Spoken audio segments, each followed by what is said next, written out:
Welcome back to the People Track at TIPE 2022. I know I'm really excited about our next presenter. Kimberly Gibson is the Ecosystem Director at America Makes, and she's going to be talking about the ecosystem approach for additive manufacturing. Kimberly, it's a pleasure to welcome you to the stage, and the stage is yours. I'll grab your slides up for you. Thank you. Well, it's an absolute honor to be here. I hope that Sarah gets her money's worth for that lovely introduction. So I guess I'll get started. My name is Kimberly, and I am a newly minted America Makes employee in charge of the ecosystem pillar. So it's a great opportunity to share with you what I've been up to. And also, I think that part of this being on the people track, we should talk to each other about who we actually are as human beings and women. So I have some fun slides that are coming up next. So Sarah, you're going to have to go through these a little bit slowly. So I'll cue you. So the first one, this is me, a little bit about me. I love to travel. And this is a picture of me in Abu Dhabi in the desert. And what you can't see on the side there is there's a camel that's about to get surly. So everyone loves to travel, right? The other thing is I like art. And yes, that is a Bob Ross official stand-up. And doing art, that was my very first Bob Ross painting. And I like my mountains, but the trees are not happy. So I think that it's important to express yourselves in as many ways as possible. And I have at the bottom there my two little girls, that's Pearl and Daisy. They're mother and daughter. They keep things lively. They are the doorbells in the house, among many other things. Also, so I like dogs. I don't like cooking. So that's why I put the ramen up there. I like eating. So if you want to invite me anywhere, I'll gladly eat. But I can cook, but I'm not awesome at it. So I like to bake, though. You can hang out with me and we'll bake. I am also a former recovering political policy wonk. 20 years working in lobbying at the state and federal level. So I'm always up for talking about my fantasy Congress with you guys, if you're into that sort of thing. I think I saw Lisa Arafun earlier today in this track talking about AM in Congress. I'm also a musician. I've been a performer on stage for many years. That was my band called Silver Funk. And I know Miss Mara Hittner is also a musician, and there's probably a couple of other of you out there. And I'm pretty sure those leather pants no longer fit after COVID. So they're retired for the moment, but we're working on it. The bottom picture beneath that is my team at IC3D. Many of you know that I'm co-founder at IC3D in Columbus, Ohio, focused on large and medium format FDM printing. And that's my team. And we're standing next to our first machine that we'll be selling. So it was a very tough choice for me to transition away from IC3D as their chief mischief officer and move to America Makes. But when you see a chance to take all of the things you've ever done in your life and turn them into something you think is going to make a huge difference, you have to take that chance. And so I have moved on to work with America Makes while still, keeping, in close touch with my colleagues at IC3D. The other thing that matters a lot to me is you see the lower right picture with packages of presents. So that was IC3D's 3D printed toys for tots. That was last year, not 2021, but 2020. And the reason that one is so impactful because it really unleashed the power of digital manufacturing and distributed manufacturing. There were 18,000 toys in that pile, and they were made by everyone but IC3D. They were made from amazing people around the country. And we started that project 4 years ago. And this year, it was 61,000 toys from over 450 partners in 49 states. So for me, the final thing I want to share about myself is that I'm committed to service to others. That's a thing that I do, and it's something that's very important to me. Now, a little bit about America Makes. So America Makes is one of the first national institute among the national manufacturing institutes to have been created. Its mission is to accelerate the adoption of additive manufacturing. And the way that we do that is by convening, coordinating, and catalyzing the industry. This is all about advancing U.S. manufacturing competitiveness and security. There are 3 core activities that the Institute undertakes. The first one, as you can imagine, is technology. And that may be the place that you've seen my colleagues. Dr. Brandon Rybick is the head of the technology pillar. And that's all about, through big project calls and sifting through information, thinking about how we're going to transfer this technology into the supply chain. And then finally, continuous innovation in the area. The second pillar is education and workforce development. And so many of you may have met my colleague, Josh Kramer, who manages that pillar. And again, it's all about taking the panoply of options to put education and workforce in front of folks from K through Gray and really turning out some results. So I'll talk a little bit more about that later. And then the pillar that I'm in charge of, this is the last one, is ecosystem and energizing that collaborative ecosystem. And all of these things that we do are enabled by great membership. The membership drives engagement. The membership are the format for collaboration. And this year, you're going to hear how I'm thinking about that to expand that. Certainly communications, the information that we share openly, and then operations. We are run by a not-for-profit institution called NCDMM. Next slide, please. Okay. Membership and ecosystem. So the fun thing about this is, when you look at America Makes, it has a diverse membership. You see a whole variety of industries listed there, from defense and aerospace have the biggest interest. Automotive is actually in there, and healthcare and medical devices. And then the rest is, a good mix of energy and electronics and agriculture and consumer products. So a great mix of member industries that are feeding the plans and the technology road mapping. Certainly a diversity of different ways we engage in the types of organizations. You have small business being the largest at 29%, and then large business at 21%. And I've got some fun factoids for you here. I hope they're gonna blow your mind on the nature of manufacturing. And so I actually think that this chart is pretty accurate in how it represents the total manufacturing in the country. So what's the reason to be involved or exist in this conversation with a national institute like America Makes? And really, it's about access to different types of funding, R&D funding through project calls and directed funding, thinking about, getting access to pre-competitive IP, things that we can do together before we decide to go off and compete in the marketplace, a chance to network with one another, learn, of course, that's why we're all here, right? And of course, just access AM resources and grow partnership opportunities. That's where the bread and butter is. Next slide, Sarah. And the next pillar I want to focus on is the education and workforce development pillar. That is one that I think has most recently really hit its stride. America Makes has a great education and workforce roadmap. And the idea behind this is to look at the challenges, look at the way that we train people, look at the way we come to them to make sure that the things we're teaching them, are best practices, the best way to do so.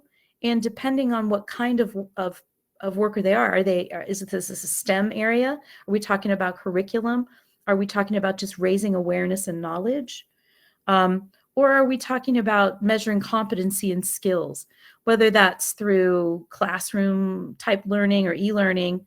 Looking at that, of course, the industry experience is probably one of the most challenging, but also high reward when you talk about application specific training and you think about things like apprenticeships and approaches like co-ops and internships, which many of us have engaged in our time. So individual advancement, we're always thinking about mentorship and career development, no matter what age, because we certainly know that we have a lot of workers that are in their 50s and beyond that will need to adapt to stay in the workforce to new digital manufacturing technologies. In fact, we've heard some of that in many of the talks today and yesterday. And finally, it's just, how do you scale this? Because America Makes is just one place. And so scaling that to train the trainer, teach the teacher kinds of conversations is good. And one of the things I experienced was this real challenge is, when you have a new technology and it's pretty boutique at the moment, and then you're trying to proliferate it into companies, there's only a handful of folks that can actually train to do that. So do you take it to a university? Do you take it to a community college? So filling that gap between when the universities and the community colleges do it to when, or the high schools, is something that we're looking at. And as a matter of fact, the next slide will show us that we have just launched a new web portal called AM Nation. Don't you love that? When I heard that AM Nation, I thought about the Janet Jackson Rhythm Nation, do, do, do, come on, you did too. So this is a national pipeline portal for workforce and education. So you'll put best practices, great training procedures up there. It's really a place where the education workforce community can connect together. I put the website down there. Maybe since it's so new, we just launched it, probably haven't seen it yet. Take a look, connect, and let Josh Kramer know what you need. So the next pillar I want to talk about a little bit is technology. Now, there's not a whole lot I can tell you all about the importance of technology in this field. So there's so many different complex technologies that America Makes has worked with. So what I'm going to focus on in this moment is really the technology gaps that'll strengthen the domestic supply chain.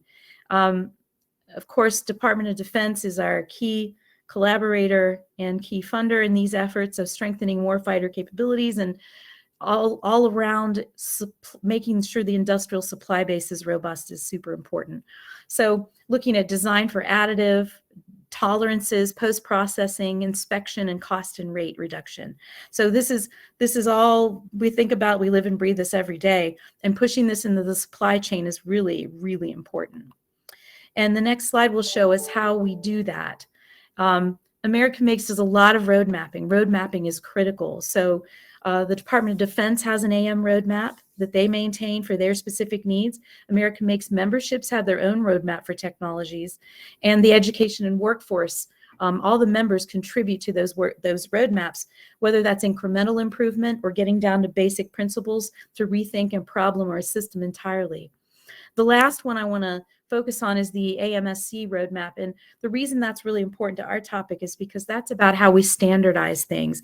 And standardization helps the supply chain. It helps the ecosystem de-risk certain things, talk to their customers and suppliers in a different manner. So really figuring out what do we need to do to get more standardization for parts and other things in the AM supply chain.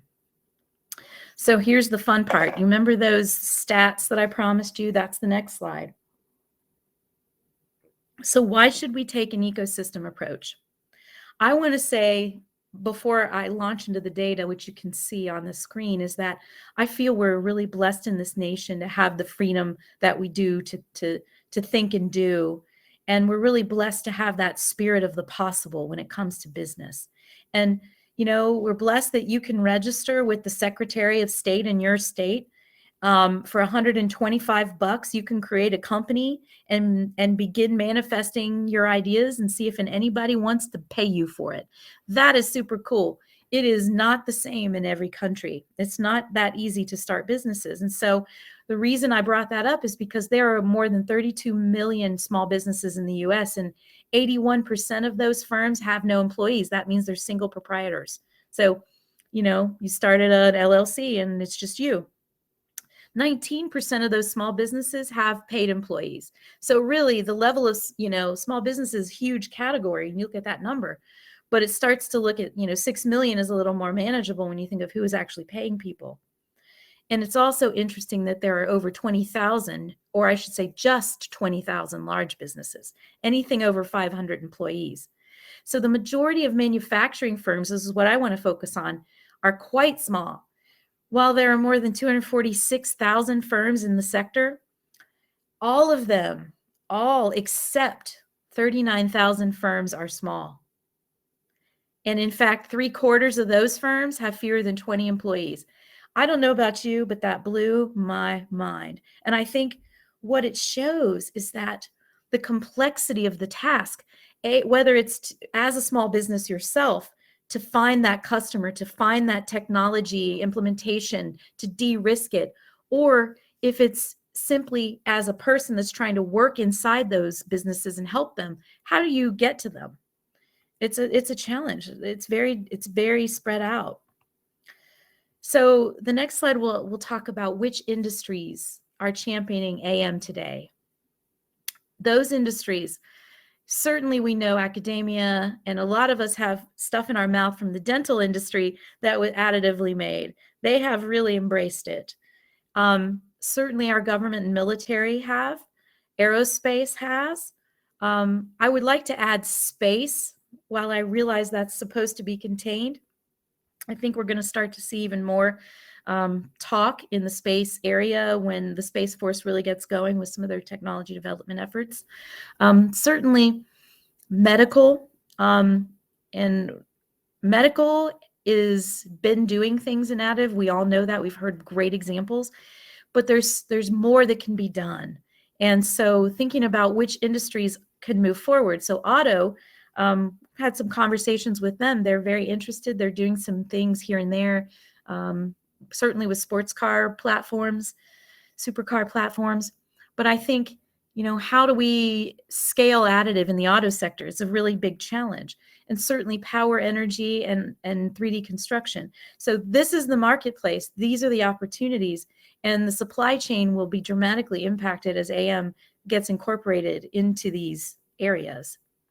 So the next slide, I want to talk a little bit about what America Makes efforts are. Now, I'm talking at a really high level because, to be honest, I'm still working with my team to develop all the specific ways.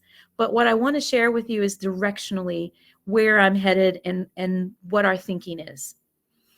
And we are thinking solely about national strategy and local impact.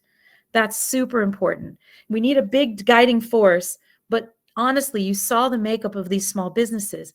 The small businesses, where it's at, you have to do that where they are. You can't expect to tell them to do something and be a part of something if you're not in their community. And that's a really hard thing for a national organization to do. So when we think about some of the ways America Makes is doing that, AMCPR was one. Now, the AMCPR is really about creating a strategic infrastructure for the U.S. manufacturing supply chain. And its focus is resilience and responsiveness. We all saw examples of COVID in the last 2 years where AM really proved what it could do. And this AMCPR was a quick thing to get that in place, to understand how to work together from people who design versus people who supply versus people who actually make things. It's an early effort. Hopefully something will be built upon in the future. The way that I'm also looking at it is you need places and states that really get it. And I am from Ohio, where there's more than 400 additive businesses and more than 6,000 companies in the defense supply chain. So if I'm going to look at how to test a framework for engaging the ecosystem for additive, I need to understand who's ready to integrate additive into their process, and develop local leadership in those companies. So I am super excited to be, focusing in Ohio for now, and then learn so that I can disseminate that to other places. And then the other group of places I want to share with you is, yes, I know we use a lot of logo soup. The DMCSP, guess what that stands for? Defense Manufacturing Community Support Program. These are communities that have defense-related manufacturing at the core. They have a focal point. They're focused on it. And in 9 out of 11 of those communities identified it on this tiny map, just so you couldn't see it, is those are interested in additive. So that's a significant number of them who are pursuing additive. So we work with the DMCSPs on a regional ecosystem. And so working with Ohio and those groups to understand how to go out beyond there to places that may be a little more rural and places that don't necessarily have all of the pieces in place. We want to learn first and then take it on the road. Okay. So that was really my last slide because I did want to leave some room for questions. And so I want to encourage you and to help me energize that AM ecosystem. We're really going to need you in the future. Getting my ducks in a row. I'm organizing myself. We're going to create a national ecosystem advisory group. I'd love to see a lot of women in 3D printing on that group advising me, especially as it relates to the local AM working groups, wherever you are in your specific technology. I heard a lot of great talks over the last 2 days that I saw lots of leadership. And I was so excited to listen to these talks and know that it's these women could lead these local ecosystem working groups. Because honestly, I think the folks in those ecosystems don't always want to hear from somebody like me. They want to hear from each other and build that expertise locally. But, coordinating and catalyzing is definitely what I want to do. Also, as you think about, our industry is pretty new. It's pretty young. So we're still gathering data and understanding the macroeconomics of it. I want to support everything that we do with data. And so getting your thoughts on different macroeconomic studies, either that you're aware of or that you want to participate in, is something that we're very interested in. We also have a group of satellite centers, and I think they're in Wichita and Texas. And those satellite centers, the purpose of them was to expand the reach of America Makes and get an access to America Makes in places where a lot of manufacturing and innovation is already occurring. So we've experimented with 3 different places.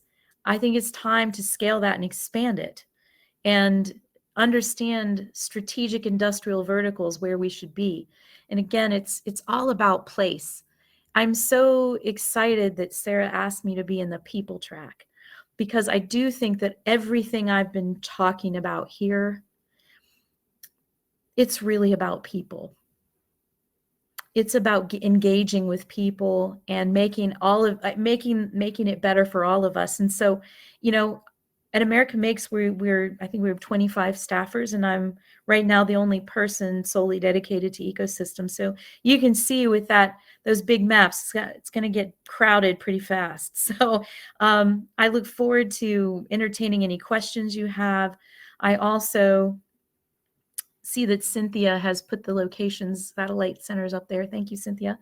I look forward to hearing from you after this event is over and seeing you out and about in the community. I'll be at Mill AM next week, so hope to see you there.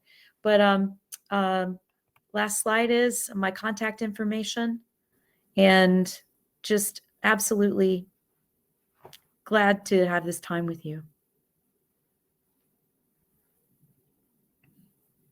Thank you so much, Kimberly. It's so great to learn more about everything you're doing, everything America Makes is doing, and how we can continue to build, a stronger additive manufacturing ecosystem altogether.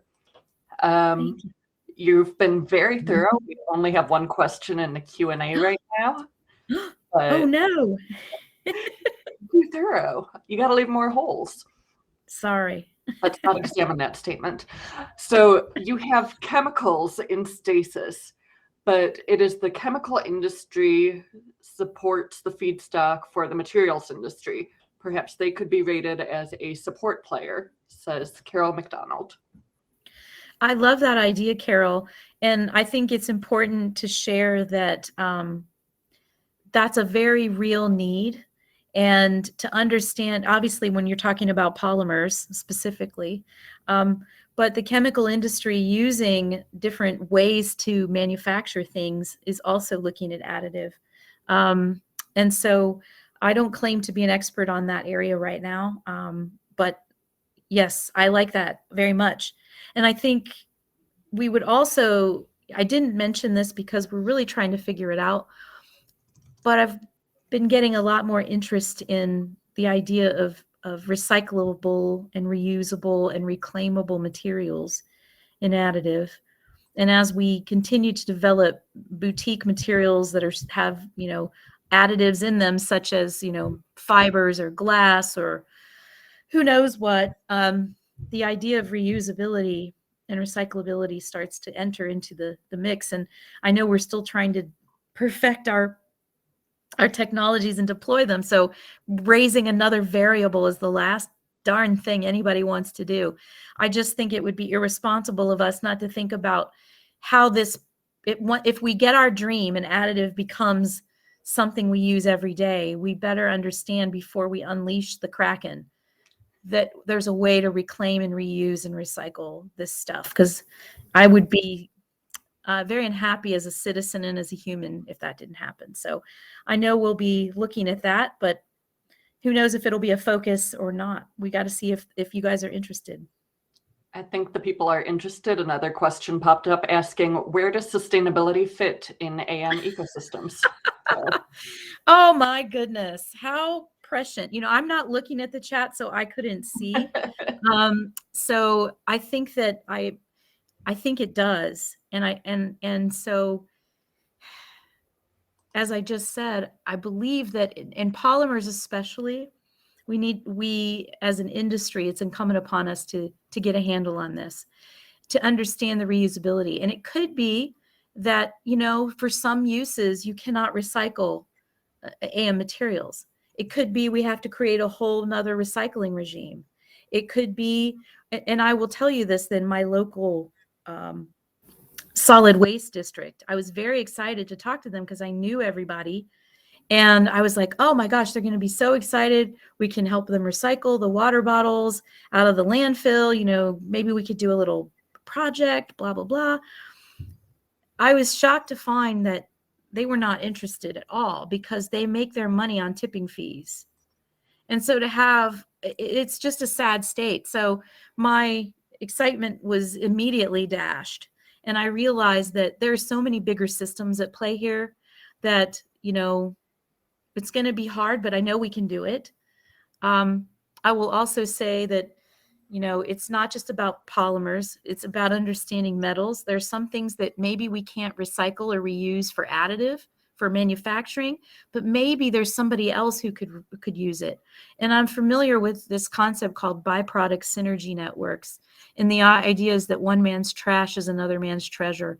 And I'm certainly not saying we are doing anything like this, but AM maybe should get involved in some of those BPS networks and see. I know Ohio has one, for example. Get involved in some of those networks and start to explore. So thank you for the question. I'm glad. Okay. And Kimberly, before we let you go, we've got one final one. It's a very important question. Oh. And it's from Cynthia. Oh, good. And she would like to know when we are forming the TIPE rock band. Oh, Cynthia, that's a great question because goodness knows we have so many talented ladies. I think we need to plan that maybe for rapid, not this year, but okay. Rock stars of women in 3D printing. You heard it here. It's time to form a band. Okay, thank you so much, Kimberly, and everyone else. Stay tuned on the People Track for our final panel of TIPE 2022 on the People Track. We'll be right back.